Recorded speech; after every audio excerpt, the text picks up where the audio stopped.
성도 여러분, 좋은 아침입니다. 오늘 우리에게 주시는 하나님의 말씀은 신명기 34장 9절로부터 12절 말씀입니다. 모세가 눈의 아들 여호수아에게 안수하였으므로 그에게 지혜의 영이 충만하니 이스라엘 자손이 여호와께서 모세에게 명령하신 대로 여호수아의 말을 순종하였더라. 그 후에는 이스라엘에 모세와 같은 선지자가 일어나지 못하였나니 모세는 여호와께서 대면하여 아시던 자요, 여호와께서 그를 애굽 땅에 보내사 바로와 그의 모든 신하와 그의 온 땅에 모든 이적과 기사와 모든 큰 권능과 위엄을 행하게 하심에 온 이스라엘의 목전에서 그것을 행한 자이더라. 오늘 본문은 신명기 말씀의 마지막입니다. 2021년 1월부터 10월 말까지 하루를 말씀으로 성도 여러분들과 하나님의 은혜와 영적 교제를 나누었습니다. 2021년 초반에는 월요일부터 토요일까지 매일 아침 말씀을 나누며 하루를 시작했었습니다. 그러나 토요일은 주일을 준비해야 하는 부담과 버거움을 느껴서 월요일부터 금요일까지 그리고 공휴일을 제외하고 여러분들과 함께 말씀 속에 은혜를 나누었던 것입니다. 또한 낮 시간에는 찬양과 기도 제목을 공유하면서 함께 하나님의 은혜를 구했고 저녁 시간에는 성경 통독의 시간을 가졌습니다. 신명기 말씀을 증거하면서 저에게도 매우 영적 유익한 시간이었음을 고백합니다. 이제 신명기 마지막 부분인 9절 말씀을 생각해 보겠습니다.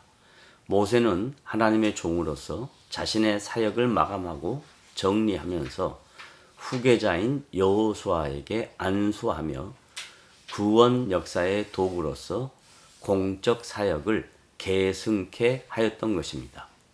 이 공적 사역이 계승될 때는 안수례라는 예식이 진행되었습니다. 이 안수례는 영적인 공적 사역자임을 확증하는 것이며 모세와 여호수아가 영적 유대감을 강조하고 있다는 예식이기도 한 것입니다.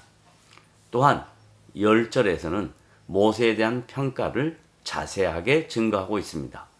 이스라엘에 모세와 같은 선지자가 일어나지 못하였나니 라고 기록한 내용은 여기서 말하는 선지자는 하나님의 말씀을 직접 받아 백성들에게 전하는 역할과 이스라엘 백성들의 삶의 다양한 문제를 갖고 하나님께 나아가 그 문제를 해결할 수 있도록 허락을 받아내는 역할을 하였던 사람입니다. 모세는 선지자 외에도 이스라엘의 해방자, 율법 전달자, 이스라엘의 건국자, 이적을 행했던 자, 하나님과 이스라엘 백성들 사이의 중보자 등의 역할을 감당하기도 했습니다.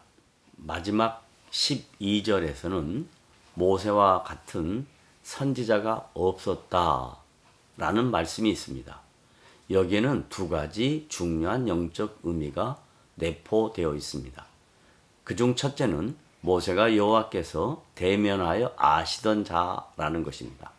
출애굽기 33장 11절에 보면 사람이 자기의 친구와 이야기함 같이 여호와께서는 모세와 대면하여 말씀하시며 모세는 진으로 돌아오나 눈의 아들 젊은 수종자 여호수아는 회막을 떠나지 아니하려고 기록되어 있습니다.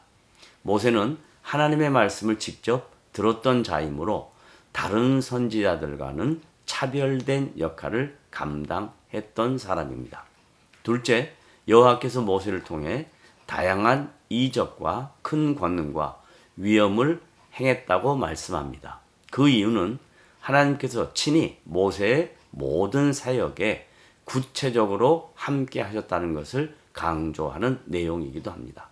하지만 아무리 모세가 위대한 사역자였다 할지라도 예수님과는 비교할 수 없는 사역자입니다. 신약 히브리서 3장 3절부터 6절에 보면 그는 모세보다 더욱 영광을 받을 만한 것이 집 지은 자가 그 집보다 더욱 존귀함 같으니라. 집마다 지은 애가 있으니 만물을 지으신 이는 하나님이시라. 또한 모세는 장래에 말할 것을 증언하기 위하여 하나님의 온 집에서 종으로 신실하였고 그리스도는 하나님의 집을 맡은 아들로서 그와 같이 하셨으니 우리가 소망의 확신과 자랑을 끝까지 굳게 잡고 있으면 우리는 그의 집이라고 합니다. 성도 여러분, 우리는 예수 그리스도 안에서 하나님의 집입니다.